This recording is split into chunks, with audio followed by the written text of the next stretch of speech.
Joining me now are two people who have stood up to fundamentalist Islamic leaders in the face of incredible danger. Wafa Sultan, who is had a debate with a sheikh on Al Jazeera. She has been downloaded on the internet over 1 million times. I want you to take a look at this. على طفل لم يتجاوز بعد سنوات عمره الأولى الآية التي تقول أن يقتلوا أو يصلبوا أو تقطع أيديهم وأرجلهم من خلاف. بغض النظر عن تفسير تلك الآية وبغض النظر عن أسباب نزولها والزمن الذي نزلت فيه تكون قد خطوت الخطوة الأولى في طريق صناعة إرهابي كبير.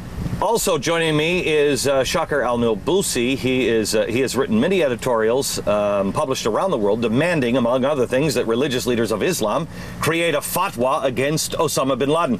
Shakir, let's start there. Has anybody ever issued a fatwa against Osama bin Laden? Not yet. Why?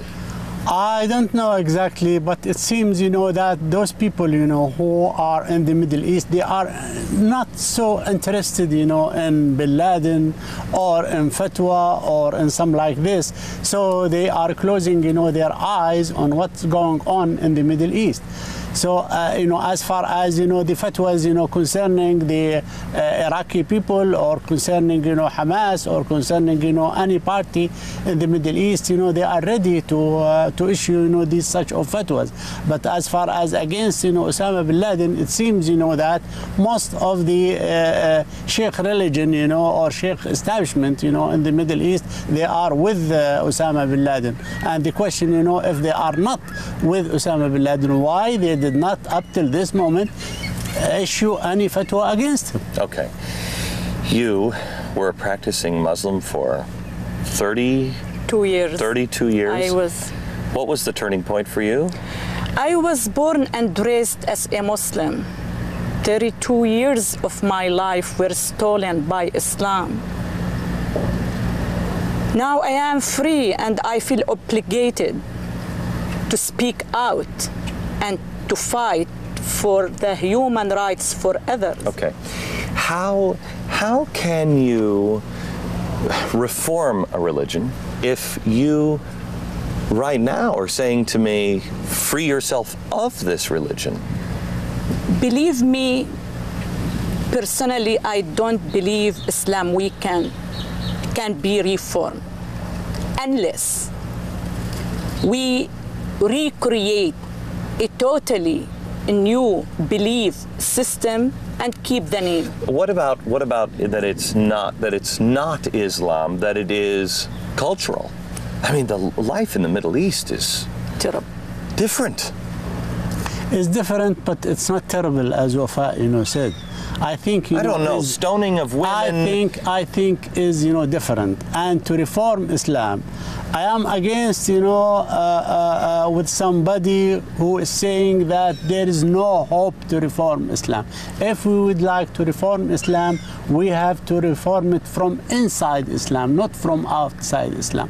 First of all, we have to understand what is Islam. Most of us, we did not read, the actual history of Islam, and we did not read, the actual literature, of Islam, and we depend now on the certain interpretation, of Islam, which is coming from that sheikh or from this sheikh, and this is a wrong interpretation. We need a new interpretation for Islam according to the freedom concepts, which we have these days, and according to democracy concepts, which we have, these days. I mean, we need a new interpretation, for Islam. Okay. But to change Islam, it's no way to change Islam. This is a religion, and nobody can change it. Okay.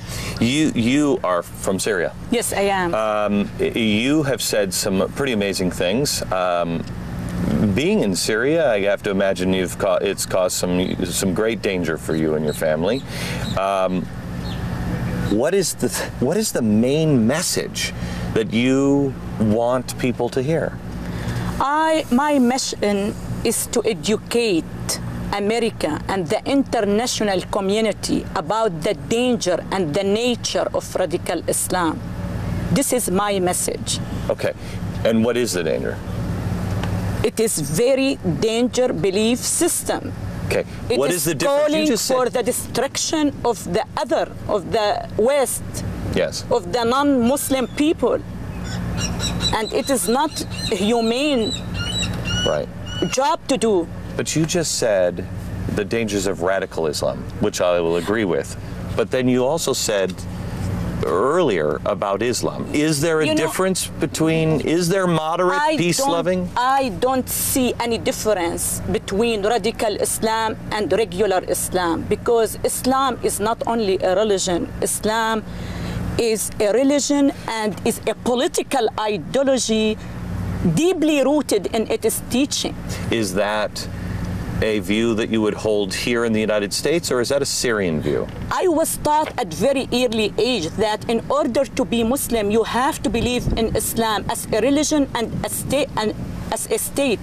Like, let me give you an example. You cannot be American and Muslim at the same time. So then, because I've seen this and I've heard talk about it at the conference this weekend, church or separation of mosque and state, is that a big problem? Will that help? It's not a big problem, but I would like to draw your attention to the very important point that when we asking, to separate mosque and state, we are asking from political point of view and not from religious point of view. Got it. Because what we have, these days, as far as terrorism, it's not coming 100%, from the religion. It's coming from the political interpretation of the religion. The religion has been founded, 14 centuries ago. Yeah. Why this such of terrorism, waves came these days? Because there is a certain political interpretation to Islam. Okay. So our problem is with the interpretation and not with the Quran or not with the Islam. Good. Thank you very much. We will. We have much more from the conference today. We're going to take a look at the younger generation of Muslims here in America and the large role they're going to play in the reformation of Islam here in America and worldwide. Stay with us. Our coverage from the Secular Islam Summit in St. Petersburg, Florida.